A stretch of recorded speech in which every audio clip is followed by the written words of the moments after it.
Well, hello everyone, and welcome to another Classical Crossover Magazine New Releases chat.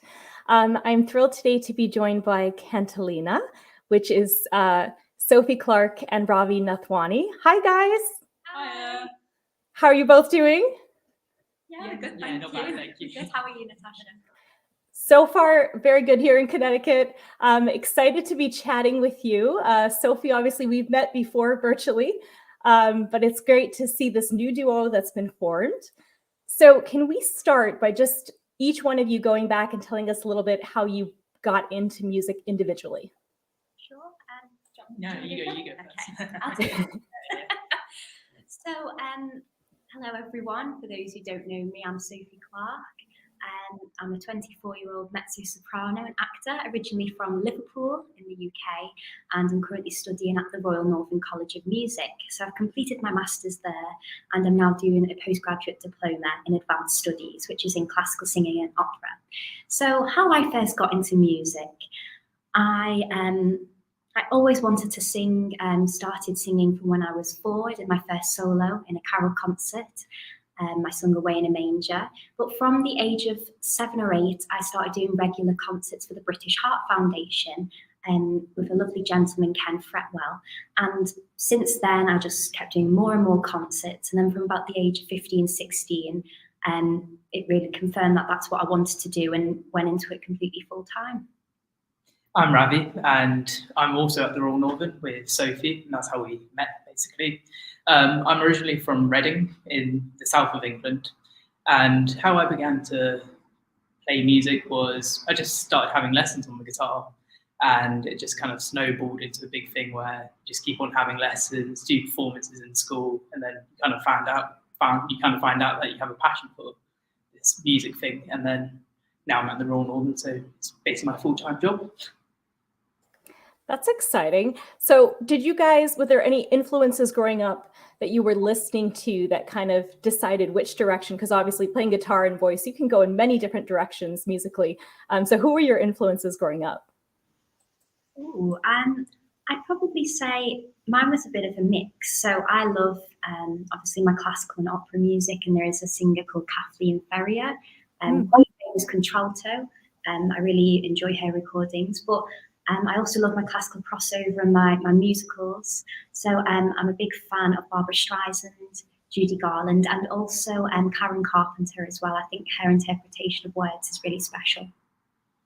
For me personally, I would say my parents maybe, because they were the ones that kind of pushed me in the direction of classical guitar. I'm a big fan of just like listening to like rock music and stuff, but I've always stuck with classical guitar. And then this whole classical crossover thing is pretty brand new to me. Started 2 months ago. So yeah. That's very cool. I find it interesting because a lot of people that, they might be professional opera singers, but then the music they listen to when they're off stage might be like rap. It's totally different.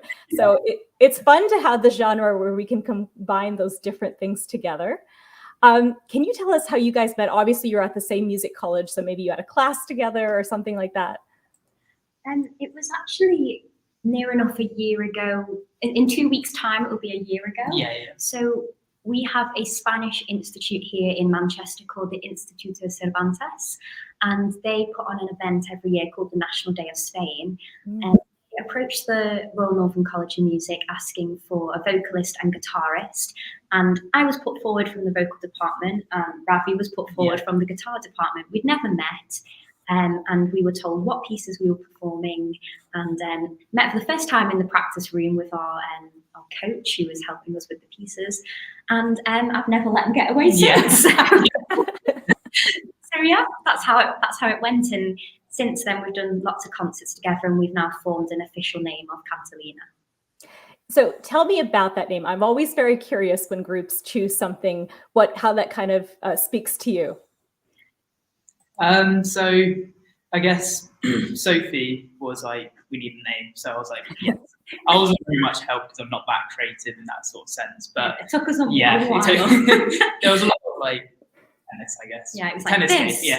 This, no, that, no, that's rubbish. And I was sorting through a box of programs from previous concerts, and I found a program from one of my late singing teacher's concerts, and I remember she used to call her students the Cantelina singers. Like, oh, that's actually Cantelina is quite a nice name, but it's not spelt the normal way with an I, it's spelt with an E instead, because it's normally C-A-N-T-I, but we've done C-A-N-T-E. And I had a little Google about what that means, and it means like little song or old familiar song. So I sent it over to Ravi, and he didn't hate it. So we.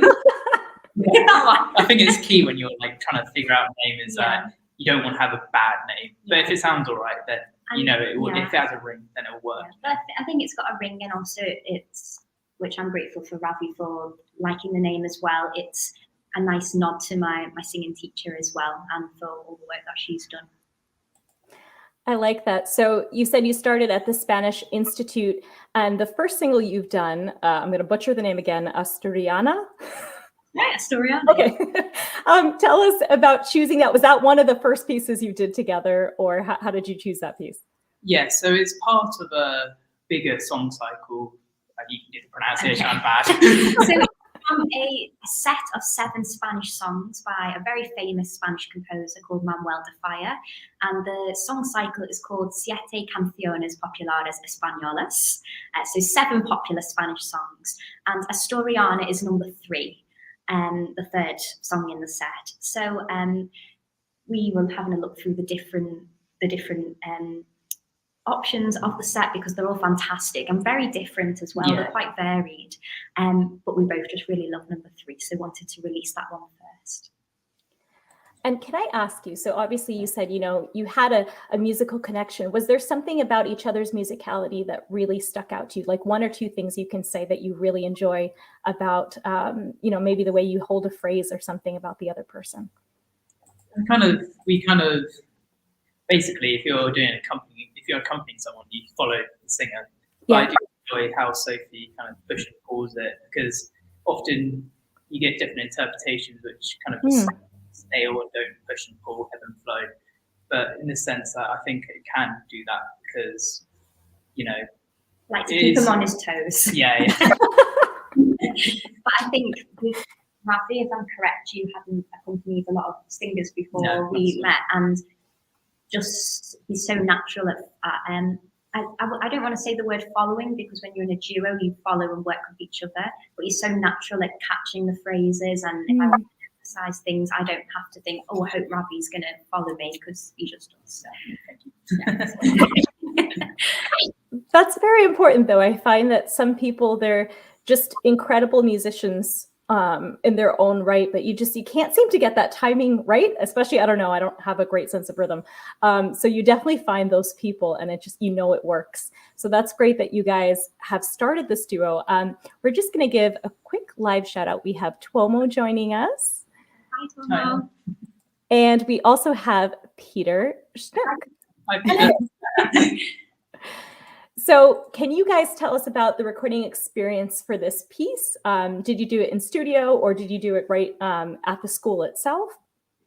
So we recorded at a lovely studio in Manchester called the Hope Mill Recording Studio. It's attached to a theatre, and we worked with a lovely engineer called Thomas Williams, and we were there for about an afternoon. I was recording some other tracks separately as well, and then we recorded a couple of tracks together, because we had Asturiana come out as Cantelina, and then Ravi also accompanied me for one of my solo tracks, and So It Goes by Billy Joel. So you were there for a couple of hours, about 6 hours? Yeah. I don't know. I can't remember. Well, we've gone from 3 hours to 6. So it was a blur. Yeah. Time goes quick when you're in the studio anyway. So it does go very quick, but it was a really nice experience. Yes, I've never done it before, so it was Oh, really? Okay. Natural. And do you guys record in the same booth? Because I know that sometimes you have them separated. So how did that work for you, this recording? Yeah, so we did it in a separate. So Sophie was in a booth, and I was kind of in the main area with a lot of what do you call it? Sound, like soundproof pads. We could see each other through glass, but one thing that was quite funny was, because obviously classical guitar, you hold it quite high. They had to put a microphone quite near Ravi's face, and on the first take, all you could hear was him breathing. We were It's like, a stressful situation. we were like, can you not? Thank you, Ravi. Yeah, breathing is a problem during recording. But did you find that, like, do you do a couple practice takes, or some people, like, they'll do the whole thing through, or do you just do a couple times? I'm just interested in how everyone's a little different. So I'm interested in your process of doing that. I think we just did it all the way through. So we had kind of the structure in place, and then we kind of just like dibbled and dabbled through different phrases and stuff to make sure it was what we wanted in the end. I think we did a few full takes, and then, as Ravi said, a couple of different sections just to get a few different colours and what's the word I'm looking for? Colours and like expression. Make sure we've got the correct expression, also to match the poem as well. And do you guys, how do you do arrangements together? Do you just kind of decide to jam and then you're like, I like that, do this, or how does that work with arrangements? So it's just it goes with an arrangement. Yeah. So Asturiana, that was kind of as written. We obviously worked on the ebb and flow of the piece a lot together, but we also recorded "And So It Goes" by Billy Joel for classical guitar. Ravi, you can probably talk a bit more about this because you did more of the arranging side. So it was just a case of seeing what actually works. So, for example, it is a very delicate piece. What else can I say about it? Well, there's the original by Billy Joel, which is just with piano, and then there's a solo guitar version by Tommy Emmanuel, and they're quite different. But what we wanted to do was put them together. So it's kind of like we had to. And when we were looking at the music, my music was so different to Ravi's. Just the structure, and by the end, we constructed this arrangement, and it was illegible. You couldn't even read it, so we had to write them out. Now we knew what we wanted. I'm going to give another shout out. We have Ashley Nicole joining. She's a singer. You can see she's waving at us. And she's also a contestant in our Classical Crossover Star competition. So wishing her all the best. I'm interested in your relationship with new music, because I believe I read about you, Ravi, that you've been involved in some original compositions, and I know, Sophie, you started writing. So can you tell us both a little bit about your songwriting and how that started? So I don't personally do any of like composing one-off. It's more playing other people's compositions. New compositions. Got it. Okay. It's mainly, I am a big fan of contemporary music, so all the extended techniques, that's right on my alley. And I guess because I've met a few composers of the pieces I've played, and it's very interesting to see what insights they have and like what emotions they put to the music. And it's a lot better than playing music from somebody that has passed away, for example, because you have that connection and you know what the composer wanted. How about you, Sophie?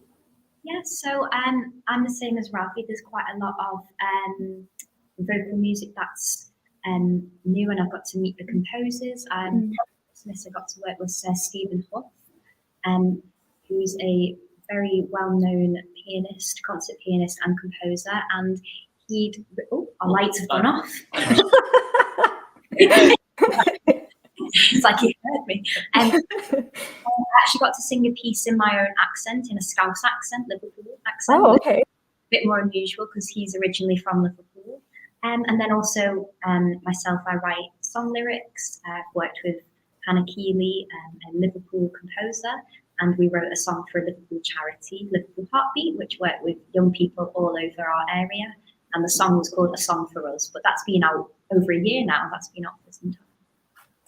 That's really interesting what you say about accents, Sophie, because I feel like I listen to a lot of Celtic music, and you normally see the accents disappear in the music. So is that, like you're saying, you're bringing your native accent in? Is it just the shape of the vowels you're changing? Yeah, definitely. And I'd also say it's like the onset. So if I was to say, I don't have a super strong Scouse accent anyway. It's not, you probably think I do. Yeah. If you go to Liverpool, the accent's not really strong. But if I was doing an example, the first line was, I worked for a woman. So if I was to just sing that normal, I worked for a woman, it's quite open, but in Scouse, it would be, I worked for a woman. So it's a lot more closed, so it definitely vowels. The other thing I thought was really cool, Sophie, you shared recently on your social media kind of a look, I think it was a dream to dream, and you were doing it originally, you were busking it, and then you showed you've been recording it recently for, I think it was a charity album, and just the journey you've been on the last couple of years has been so awesome to follow. So can you share with us a little bit about what you're doing? And then Ravi, you as well, with your studies at the university, what are some of the next projects you're working on? Yeah, so the video you're referring to, the first clip was when I was 15, and I used to always go busking, street performing. My mum would take me, or my older brother Ryan. They'd be freezing, they'd be like this. And the first clip is I'm singing I Dreamed a Dream when I was 15 in my lovely hometown. And I'd just like to thank everyone who has supported me over the years. Without their kindness and generosity, I wouldn't be where I am. I used to busk to help fund my performing arts training. And then a couple of weeks ago, I'm in the recording studio recording with London Concertante Orchestra and the West End Musicals album. I'm their soloist, and I tour around the UK and Ireland with them and do all their West End musical shows. And so it's really, I'm just so grateful to be doing what I'm doing. I've got lots more exciting things coming up. I'm in The Snow Maiden, which is originally a Russian opera, but I'm doing an English translation. It's by Rimsky-Korsakov. Beautiful music. So that's on in December. We've got lots of concerts together. We were looking through it earlier, like, okay, we've got music to learn. And then I'm very grateful to be sponsored this year by the lovely Peter Snook and also by the International Gilbert and Sullivan Society. So I'm doing some for them next year as well. For me, it's a lot of Cantelina, so I'm very happy about that. But solo-wise, I'm doing a concert next month, which is more contemporary music at the college, which is a lunchtime concert, which should be very exciting. And just kind of doing a lot of personal development before I leave next year, just trying to sort out, because that bridge between being a student and moving into professional life, it's going to be it's all up in the air, so I've got to figure that out as well. You'll be all right. Yeah, I'll be fine. Well, I think first of all, you've got someone great to learn from here. Like I said, Sophie, it's just been so cool to see. I think no one more deservedly so, to see how you've been just growing and gaining momentum. Okay, should we do some fun questions, guys? Let's see. So I always try to do rapid fire, and they rarely end up turning out that way. But okay, let's start. So, what is the most memorable concert you attended as a fan? Oh, I went to go and see what she called Gladys Knight with my mum in Glasgow, and that was fantastic. Oh, she was so good. For me, it has to be seeing the Foo Fighters live. I don't know why, because that was like, as a kid growing up, it's like being the soundtrack of my life. So seeing them live was a dream come true. It's crazy how certain songs, they just fit with like moments in your life, and as soon as they come on, it's just all back to being that kid in the car listening to it again. Okay, what is the craziest thing that has ever happened to you during a performance? You sound like you're So it's a lot to do with like music. So I've had a lot of music falling off stands. That's great fun. And then you just like struggling to find where the music's gone. If it's not taped together, that's even worse because all the different places. I've also started using an iPad, which has had its smart. Yep. I've had moments where I've accidentally turned back a page instead of forward. Oh. Like, you know, where I've turned like I've done an oratory and I've turned 3 pages at once, and you go. I think one of mine was I was singing for a bassoon player. How do you say that word? Bassoonist, a bassoon player, and there was a couple of us doing like backing vocals, and the girl who was singing soprano suddenly walked into the audience and sat down, and I was thinking, I missed an instruction. Did we rehearse this? No, it's because she was about to faint. Oh no! She knew she was, so she went and sat down, and the song was all about love and very floaty. So I nearly followed her into the audience, thinking that's what I was meant to do. But no, she was fine afterwards. She did the right thing. So, but yeah, it was like an immersive experience then. Yeah. Oh my. I'm glad to hear she's okay though. Ashley just commented, Sophie, that she loves your earrings, musical earrings. Got these in Greenwich Market in London.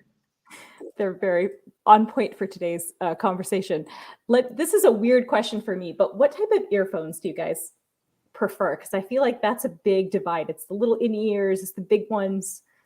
I tend to use Sony over the head ones. I just find Sony's quite a good brand for musicians. I've always trusted them, but I mean, sometimes I'll use the little in-ear ones, but I find they start hurting my ears after a while of listening, because I listen to music all the time for practicing on trains and whatnot. So what about you? I was a big Shaw fan when the headphone jack was a thing, but then making them wireless was quite expensive. So I've stuck to Jabra, I believe, which are little in-ear things, which are pretty good. I'm an Apple person, so I can't say I use Apple products. So. I don't either. I have an Android, and my sister's always trying to get me to cross over to Apple, but not going to happen. How about when you guys are recording? I feel like that's also a thing. Some people do the one ear off because it can feel quite strange to not be able to hear yourself in that setting. Yeah, I always have one ear off. Sometimes by accident I'll put both on, and when I start singing, I'm like, oh, I need to move it. When we take videos, you can always see me moving. Ear off. But did you have I can't remember. It is a bit weird in the sense that you're hearing yourself. I don't know, there wasn't a delay or anything, but it's just weird to have to hear a microphone and not your ears. But I'll think about that next time. Yeah, we get you back. I'll make sure we have that, piece. Now we're moving into the fall season. So I'm curious, this is my favorite season, but I'm curious about you guys. What is your favorite season? Christmas. I love Christmas. Probably spring. Spring? Yeah. All right, okay, fair enough. You're leaving the darkness and you're seeing birds and flowers and pretty colours. Yeah. It's quite nice, I suppose. I just rebirth. No, Christmas makes total sense to me too, because it's just the beauty around, and then as musicians, we have this crazy, beautiful music that we can only do during that period. Well, I guess if you're recording, you did before, but yeah. Okay, last question. Do you have, we call these like guilty pleasures? It could be a TV show, could be a book you read that's maybe not so serious, but it's just fun and you enjoy it. It's an interesting one. I guess a lot of TV, I guess. I watch a lot of random things. Maybe BoJack Horseman is pretty a guilty pleasure, but it's not even that guilty. I can say it out loud. Yeah. I quite like I love classical civilization and the ancient Greeks, so I love geeking out on retold stories of the ancient myths, but they're spun a little bit to make them a bit more fictional. I love that kind of thing. That would be a really interesting album, Sophie. This kind of muses and just planting a seed there.